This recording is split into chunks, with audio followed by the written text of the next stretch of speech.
et faire l'odeur de la terre humide après la pluie récente se mêlait à celle de la poussière soulevée par le vent. Clara Andrews avançait lentement sur le chemin de terre qui s'éloignait de la petite ville de White Hollow. Elle serrait fermement un paquet contenant un bébé contre elle, les yeux fixés sur ses bottes de cuir usées, qui laissaient de légères empreintes dans la boue. Chaque pas était douloureux, mais ce n'était pas seulement la fatigue. Ses jambes étaient lourdes d'humiliation, d'une honte qui semblait palpable, collante comme la boue sous ses semelles. Une semaine auparavant, elle était la fille d'un pasteur respecté. On lui promettait un mariage décent, une vie tranquille et une place au sein de la communauté étroite de la ville. Mais tout s'était effondré lorsque son ventre arrondi était devenu impossible à cacher. Du jour au lendemain, elle était passée d'un modèle de vertu à une tache vivante d'infamie. Le jour où il l'avait chassée, le vent était encore plus féroce. Il lui fouettait le visage, transportant des grains de sable piquants, comme s'il cherchait à l'effacer de la surface de la terre. Son père, le révérend Andrews, la regardait depuis le perron de sa maison. Son visage, habituellement empreint d'un amour strict mais juste pour ses paroissiens, était maintenant dur comme le granit. Il ne dit pas un mot, se contentant de pointer la route du doigt. Un verdict silencieux, plus terrible que n'importe quel cri. Clara leva les yeux. Au loin, à l'horizon, il n'y avait que les étendues infinies des prairies, se fondant dans le ciel pâle. Elle connaissait cette route. Elle menait nulle part. Et elle savait que c'était ainsi que cela devait être. Elle n'était nulle part, et personne. Son passé était détruit, et l'avenir n'était pas en vue.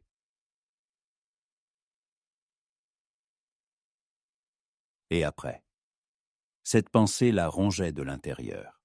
Elle n'avait pas de plan, pas de nourriture, presque pas d'œil, seulement le petit paquet dans ses bras. Jonathan. Il était si minuscule, si vulnérable. Il dormait, serré contre elle, et sa respiration était la seule chose chaude et vivante qui restait dans son monde. Elle s'assit au bord du chemin, le dos appuyé contre une pierre froide. Le vent transperçait sa fine robe, mais elle ne sentait presque pas le froid. Elle ne ressentait que le vide, profond, abyssal. Elle était prête à mourir, mais elle ne pouvait pas. Elle ne pouvait pas, car elle tenait une vie dans ses bras, une vie qui venait juste de commencer. Il l'observait de loin, du haut d'une petite colline. Son nom était Toketa, ce qui signifiait « celui qui écoute la terre » dans la langue de son peuple. Et il l'écoutait vraiment. Il sentait son souffle, sa douleur, son murmure. Il sentait sa solitude. Il vivait seul depuis 3 ans, depuis qu'il avait été banni. Il avait été banni pour avoir enfreint une ancienne loi. Il avait protégé un prisonnier blanc de l'exécution, car il avait vu dans ses yeux non pas la peur, mais une tristesse profonde, inhumaine. Il l'avait sauvé, et pour cela, son cœur avait été arraché à son peuple. Il était devenu un loup solitaire, errant dans les prairies. Ses yeux, couleur d'obsidienne sombre, étaient perçants comme ceux d'un aigle. Il l'avait vu sortir de la ville. Il avait vu sa posture brisée. Il l'avait vu s'effondrer sur le sol, comme fauché. Il avait vu son chagrin et son désespoir. Mais il avait détourné le regard.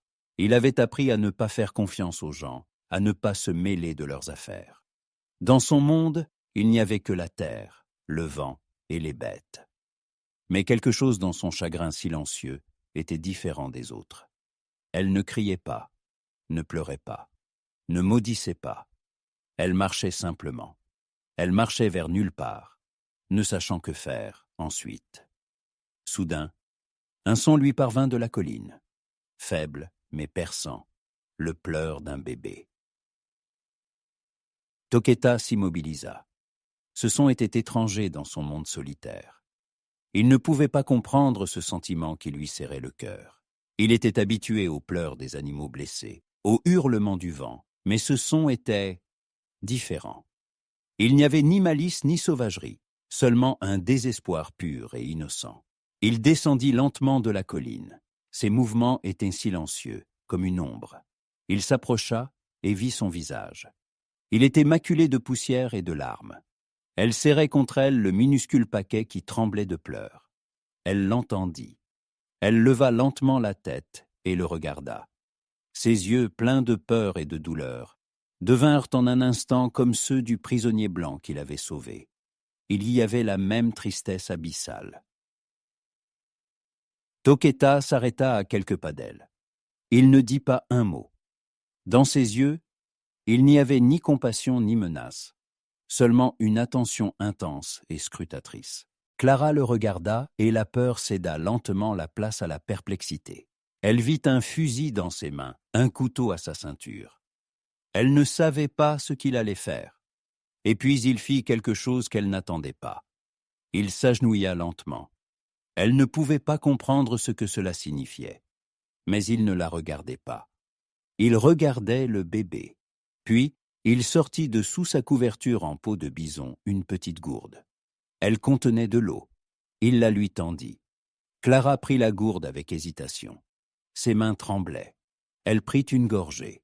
L'eau était chaude, comme si elle reflétait le soleil. Lorsque l'enfant pleura plus fort, Toketa tendit lentement et prudemment la main. Clara serra instinctivement le paquet contre elle.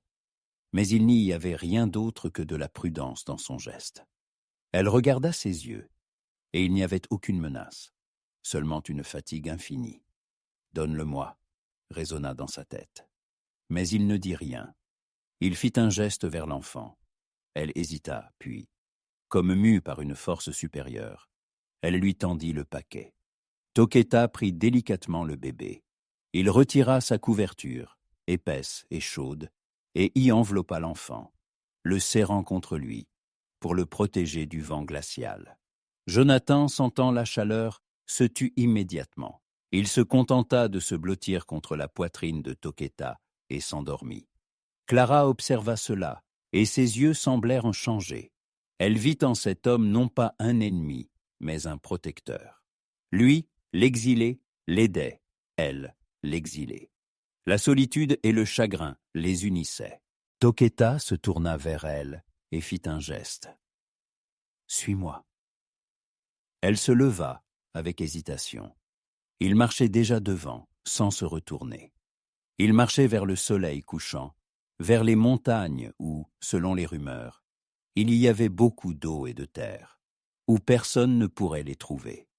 Clara regarda l'enfant qu'il portait dans ses bras. Le bébé était calme. Elle sentit sa peur s'estomper. Elle fit le premier pas. Le soleil se couchait à l'horizon, peignant le ciel de nuances d'or fondu et de pourpre. Le sentier solitaire qu'ils empruntaient semblait infini. Pour Clara, chaque pas était une nouvelle découverte. Elle n'avait jamais quitté White Hollow de plus de quelques kilomètres, et les vastes étendues de la prairie semblaient l'écraser de leur grandeur. Il n'y avait ni maison, ni clôture, ni gens, seulement elle, cet Indien silencieux, et son fils. Toketa marchait devant. Sa démarche était légère et silencieuse, comme s'il se fondait dans la terre. Il ne se retournait pas, ne l'attendait pas, mais elle savait qu'il sentait sa présence. Il portait Jonathan enveloppé dans son chaud manteau, et de temps en temps, elle remarquait qu'il ajustait délicatement le paquet. Dans cette simple action, il y avait plus de tendresse que dans tous les mots qu'elle avait jamais entendus de son père ou de ses voisins. Elle l'observait, l'étudiant. Ses épaules étaient larges et fortes, ses mouvements aiguisés, comme ceux d'un prédateur. À sa ceinture pendait une vieille sacoche en cuir usé, et dans son dos, un fusil. Ses cheveux étaient tressés en une longue natte, attachée par un cordon de cuir. Sur son visage, il n'y avait ni colère ni joie, seulement une profonde sérénité, comme s'il faisait partie de cette terre sauvage. Elle ne savait pas qui il était, pourquoi il l'aidait, et elle avait peur de demander. Il lui semblait que toute question pourrait briser l'équilibre fragile qui s'était installé entre eux. Lorsque la nuit enveloppa complètement la prairie, Toketa s'arrêta. Il montra du doigt une crevasse entre deux énormes rochers, recouverts d'herbes sèches. C'était leur abri pour la nuit. Il entra le premier, puis lui tendit la main pour l'aider à grimper. Sa main était froide et fine, la sienne, ferme et calleuse. C'était leur premier contact physique, et un frisson parcourut son échine. À l'intérieur, c'était sec et protégé du vent. Toketa étendit sa couverture sur le sol, y déposa le bébé et s'assit à côté. Il sortit de sa sacoche un morceau de viande séchée et le lui tendit. Clara le prit avec gratitude. Elle n'avait pas mangé de la journée, et la faim était si forte qu'il lui semblait qu'elle ne pourrait même pas avaler. Mais elle y parvint, et la viande, dure et salée, lui parut le plat le plus délicieux du monde. Elle le regarda fixer le feu en silence. Il y avait tant de tristesse, tant de solitude dans ses yeux, qu'elle eut envie de lui demander ce qui lui était arrivé. Mais elle garda le silence. Au lieu de cela, elle le regarda simplement, et pour la première fois depuis longtemps, elle se sentit en sécurité. Il a été banni comme moi, pensa Clara. Mais pourquoi? Qu'a-t-il fait? Elle voulait connaître son histoire, son secret. Mais elle comprit qu'il ne fallait pas précipiter les choses. Jonathan se réveilla au milieu de la nuit et pleura. Clara le serra instinctivement contre elle, mais il continua à pleurer. Elle sentit que son lait était tari. Elle paniqua. Elle ne pouvait pas nourrir son fils, et il mourait de faim. Toketa, assise en face, la regarda, les yeux pleins d'inquiétude. Il se leva, sortit de la crevasse et disparut dans l'obscurité. Clara resta seule avec l'enfant en pleurs et un désespoir total dans l'âme. Elle ne savait pas où il était allé, et elle n'était pas sûre qu'il reviendrait. Une demi-heure plus tard, il revint. Il tenait dans ses mains un petit sac en cuir. Il s'agenouilla à côté d'elle et sortit du sac une poudre qu'il mélangea avec de l'huile. Puis il sortit une petite pipette en os et la lui tendit. « C'est pour lui », murmura-t-il, et ce furent les premiers mots qu'elle entendit de lui. Clara prit délicatement la pipette et la porta aux lèvres du bébé. Jonathan commença à boire avidement. Clara comprit que c'était une sorte de décoction d'herbe, mais elle ne savait pas quoi. Elle regarda Toketa. Il était assis à côté et la regardait avec compassion. Il n'y avait aucun secret dans ses yeux, seulement un profond sentiment humain. Ils restèrent ainsi jusqu'au matin, jusqu'à ce que le soleil commence à se lever à l'horizon. Le bébé dormait, serré contre elle, et Toketa, semblait-il, n'avait pas dormi du tout. Il restait simplement assis, l'observant, elle et la nature sauvage qui l'entourait. « Je dois partir », murmura-t-elle lorsque le soleil fut enfin levé. « Je ne peux plus. »« Tu peux, » dit-il. Sa voix était rauque, comme le bruissement de l'herbe sèche, mais il n'y avait aucune trace de doute. « Tu vivras. » Clara le regarda, et ses yeux semblèrent changer. Elle comprit qu'il ne la menait pas simplement quelque part. Il la menait vers une nouvelle vie, qu'elle devait construire elle-même. Elle devait vivre, non seulement pour elle-même, mais aussi pour son fils. Elle se leva et le regarda. Il y avait de la gratitude dans son regard, mais il se détourna, ne voulant pas la voir. Il était un guerrier, et il n'était pas habitué à la gratitude. Il était habitué à la solitude, mais elle savait qu'il n'était là plus seul. La lumière du nouveau jour apporta non seulement l'aube, mais aussi une nouvelle réalité. Clara Andrews, encore récemment enfermée entre les murs de sa maison et les limites étroites de sa vie, marchait maintenant sur une terre sauvage et infinie. Son guide, Toketa, s'avéra être non seulement un exilé, mais un véritable maître de la survie. Il marchait sans s'arrêter, s'orientant au soleil et aux étoiles. Toketa lui apprit à lire les traces sur le sol, à trouver de l'eau là où il semblait n'y en avoir aucune, et à distinguer les plantes comestibles des plantes vénéneuses. Il parlait peu, mais chacun de ses mots était lourd de sens. Il désignait quelque chose du doigt ou se contentait de regarder un objet, et elle comprenait ce que cela signifiait. Elle apprenait de lui en silence, en observant. Jonathan était avec eux, et sa présence devint un lien entre deux personnes si différentes. Toketa, qui ne pouvait dire un mot lorsqu'il s'agissait de lui-même, pouvait passer des heures. Racontait à Clara des histoires sur les enfants. Il parlait de la façon dont son peuple prenait soin d'eux, de la façon dont il leur apprenait à vivre en harmonie avec la nature. Il racontait des histoires de guerriers courageux et de vieux sages, et Clara écoutait, fascinée. Elle remarqua que Toketa ne la regardait jamais dans les yeux. Il regardait l'horizon, la terre sous ses pieds, les oiseaux dans le ciel, mais pas elle. Dans son regard, il y avait quelque chose qu'il ne voulait pas qu'elle voie. Elle sentait que derrière son silence se cachait une douleur profonde et insupportable, qui était toujours avec lui. Et elle voulait savoir quelle était cette douleur. Un soir, alors qu'ils s'étaient arrêtés pour la nuit près d'un petit ruisseau, Clara décida de briser le silence. Elle était assise près du feu, nourrissant Jonathan, qui commençait enfin à bien dormir, tandis que Toketa nettoyait son fusil. Elle prit son courage à deux mains et demanda « Pourquoi m'aides-tu ?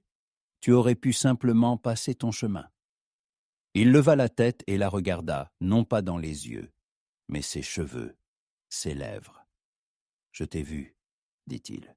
« J'ai vu ta honte, j'ai vu ta douleur, j'ai vu comment ils t'ont chassé. »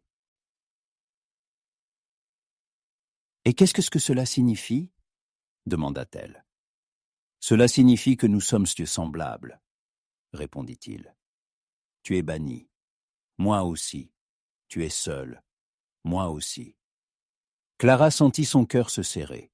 Elle comprit qu'il parlait de son passé, de sa tragédie. « Pourquoi t'ont-ils banni ?» demanda-t-elle, et il n'y avait pas de curiosité dans sa voix, seulement un désir sincère de comprendre.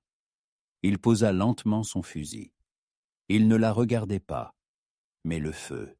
« J'étais un guerrier, » dit-il. « J'étais fort, j'étais fier, mais un jour, je devais tuer un prisonnier blanc. Mais je n'ai pas pu. J'ai vu ses yeux. Il n'y avait pas de peur, seulement de la douleur. Je n'ai pas pu. »« Et ensuite ?» demanda Clara. « Ils ont dit que je n'étais plus un guerrier, que j'étais faible, que j'avais enfreint la loi. Ils m'ont banni. » Clara comprit que sa douleur était encore plus profonde que la sienne. Il avait été banni par son peuple pour avoir montré de la compassion. Elle avait été bannie pour l'amour, lui, pour la miséricorde. Ils étaient vraiment semblables. Ils étaient tous deux trop humains pour leur monde. « Et comment t'appelles-tu » demanda-t-elle. « Toketa, » répondit-il, « celui qui écoute la terre. »« Et moi, Clara Andrews, » dit-elle. « Mais on ne m'appelle plus par mon nom. Je suis juste une pécheresse. » Il leva la tête, et pour la première fois depuis leur rencontre, leurs regards se croisèrent. Dans ses yeux, il n'y avait ni jugement ni pitié, seulement de la compréhension. Il voyait sa douleur, son humiliation, mais il ne la jugeait pas. Il comprenait simplement. « Tu n'es pas une pécheresse, » dit-il. « Tu es une mère, et tu es forte. » À ce moment-là, Clara sentit la glace dans son cœur commencer à fondre.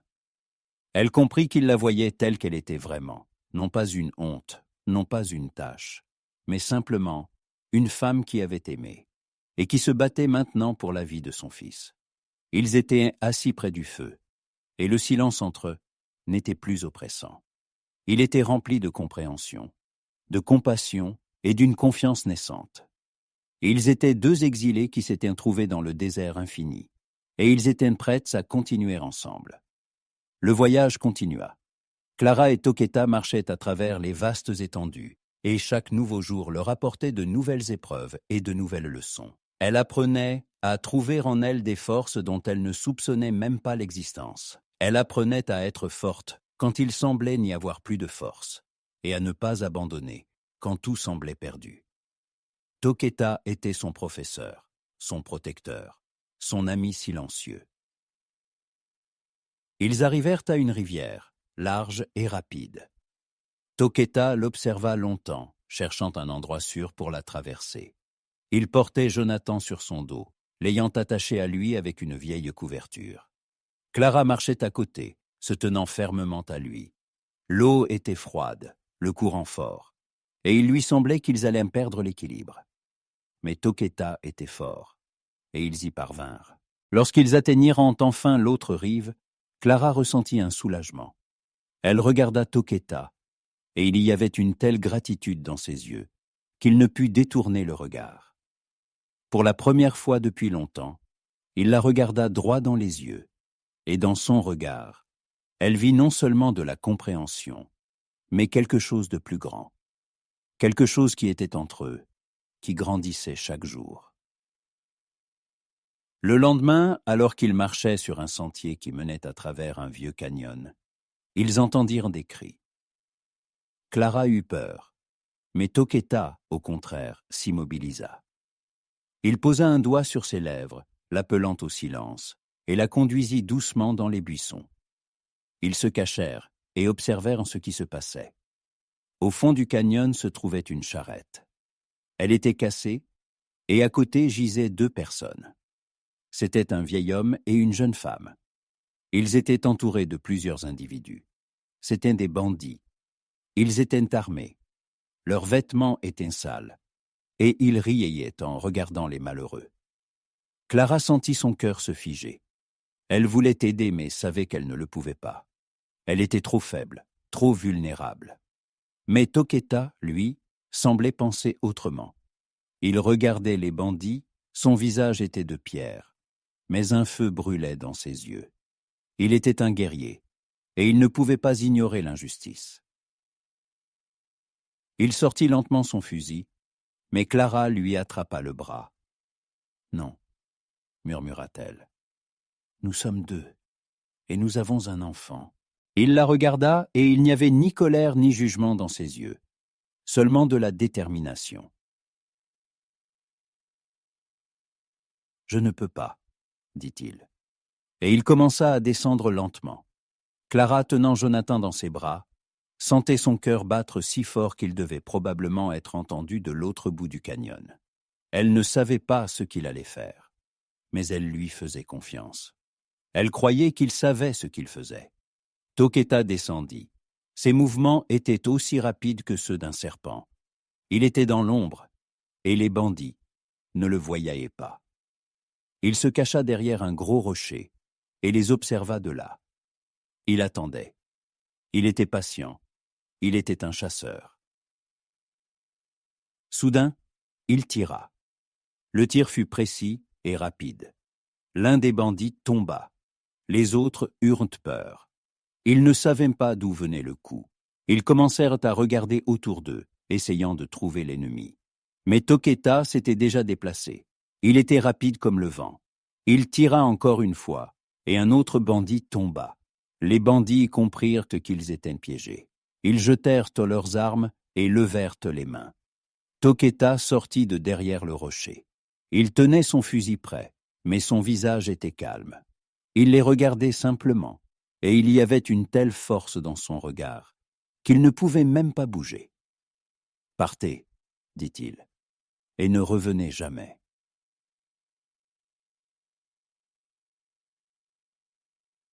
Les bandits se levèrent rapidement et partirent sans se retourner. Quand ils eurent disparu de la vue, Toketa s'approcha du vieil homme et de la femme. Ils étaient effrayés, mais vivants. Il les aida à se lever, puis examina leur charrette. Elle était cassée. Il la répara rapidement en utilisant sa corde et son couteau. Quand il eut fini, le vieil homme s'approcha de lui. « Merci, » dit-il. « Tu nous as sauvé la vie. » Toketa resta silencieux. Il n'était pas habitué à la gratitude. Il faisait simplement ce qu'il jugeait nécessaire. Le vieil homme regarda son visage, et il y avait de la surprise dans ses yeux. « Tu es indien ?»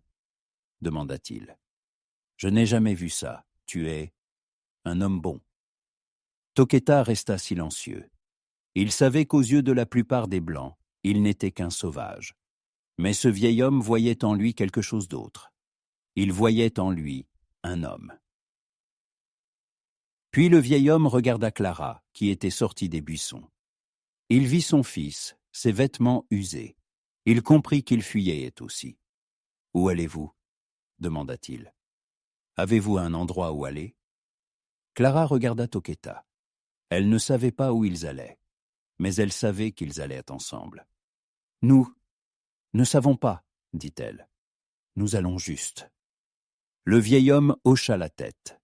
Il savait ce que cela signifiait. Il avait aussi été un exilé autrefois.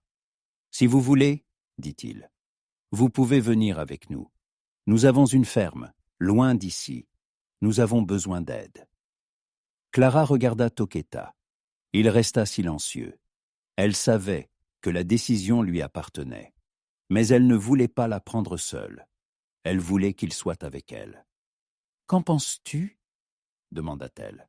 « Tu veux aller avec eux ?» Il la regarda, puis le vieil homme et sa fille. Puis il regarda Jonathan qui dormait dans ses bras. Il savait que ce chemin les mènerait à un endroit où ils seraient en sécurité. Un endroit où il pourrait la protéger, elle et son fils. « Oui, dit-il. Nous irons, la ferme où les avaient conduits. » Le vieil homme et sa fille étaient un refuge modeste mais confortable, loin de la civilisation. Elle était entourée de hautes collines et d'une forêt de pins, et ici, il semblait possible de tout recommencer à zéro. Le vieil homme nommé Ezra était un homme sage et bon.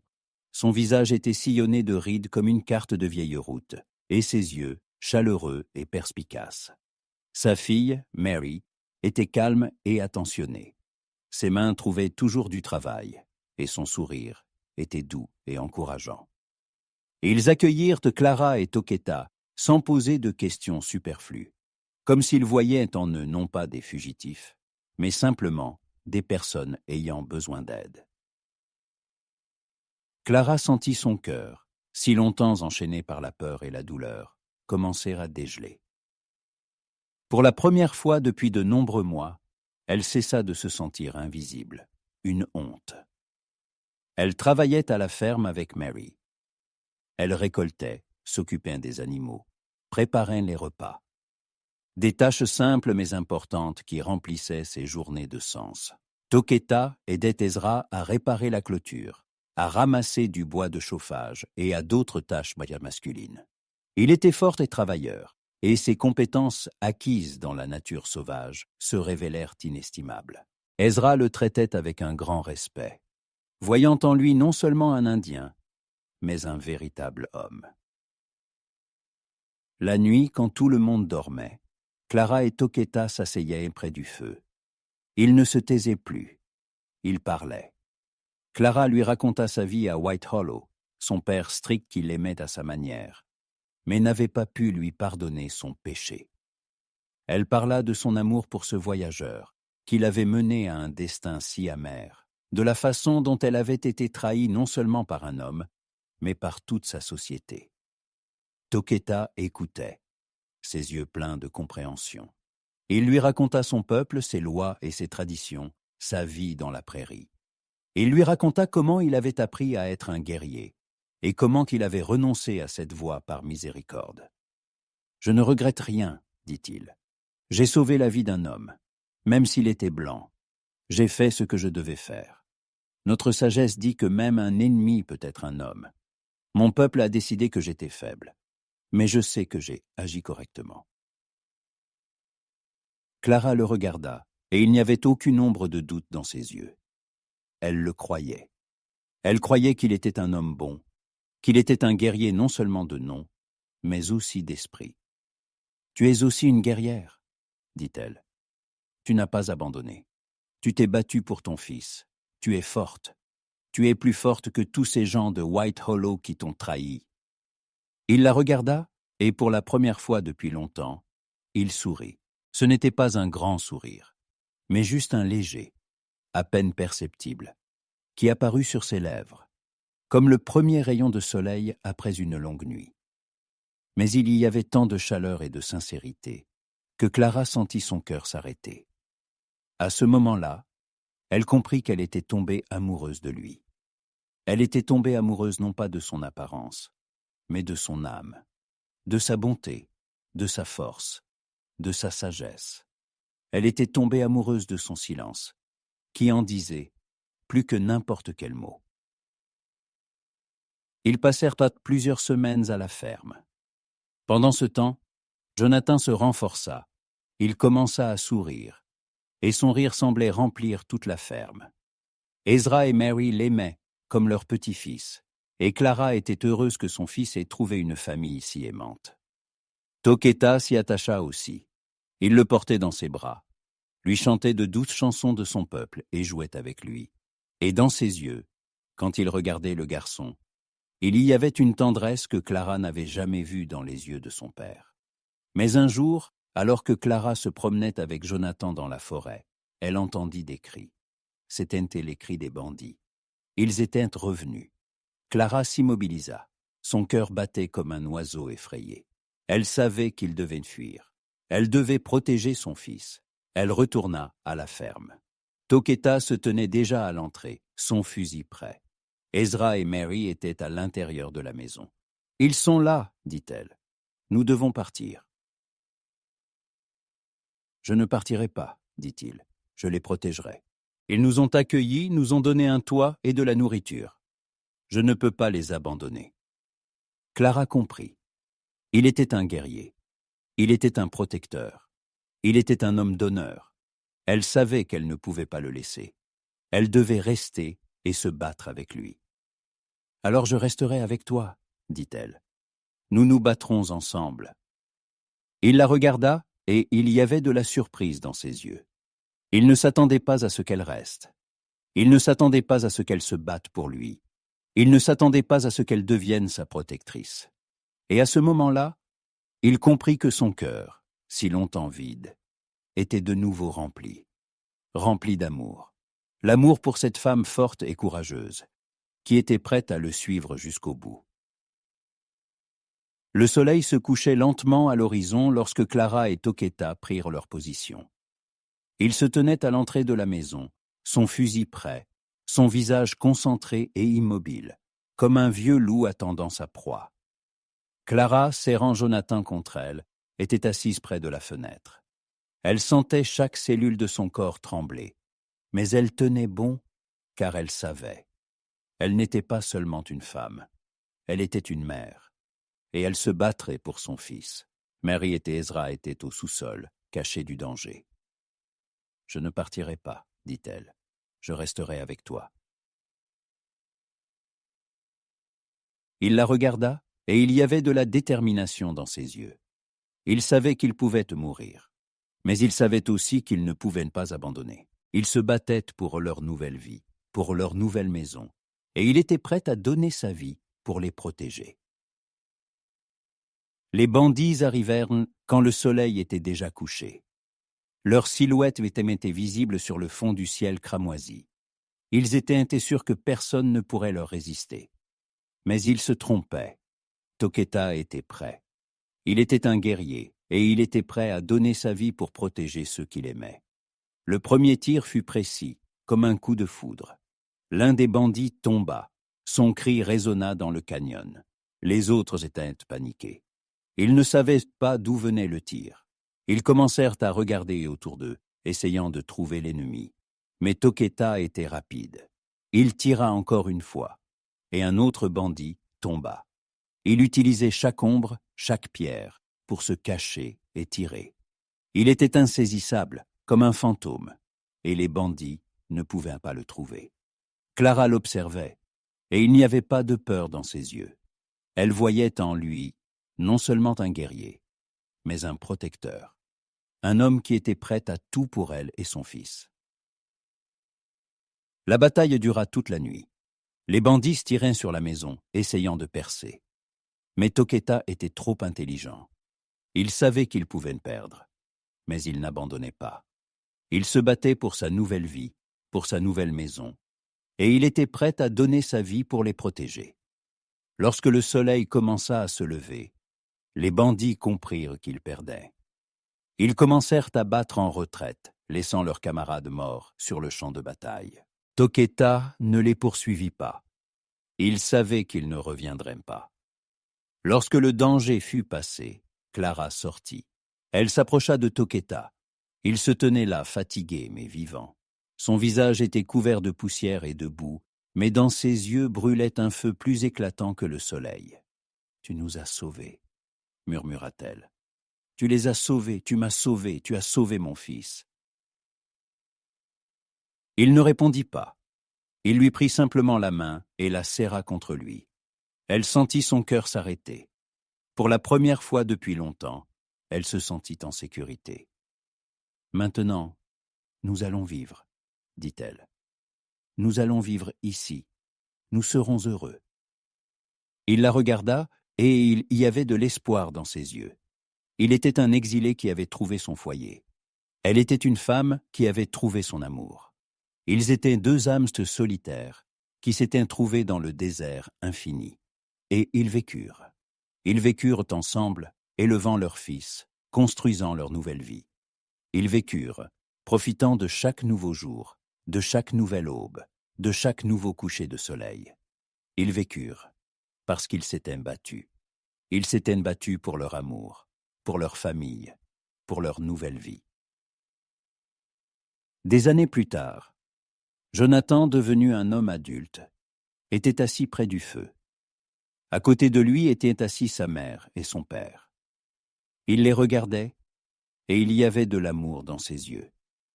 Il savait qu'ils n'étaient pas comme les autres. Ils étaient des exilés qui avaient trouvé leur foyer. Ils étaient deux âmes qui s'étaient trouvées dans le désert infini.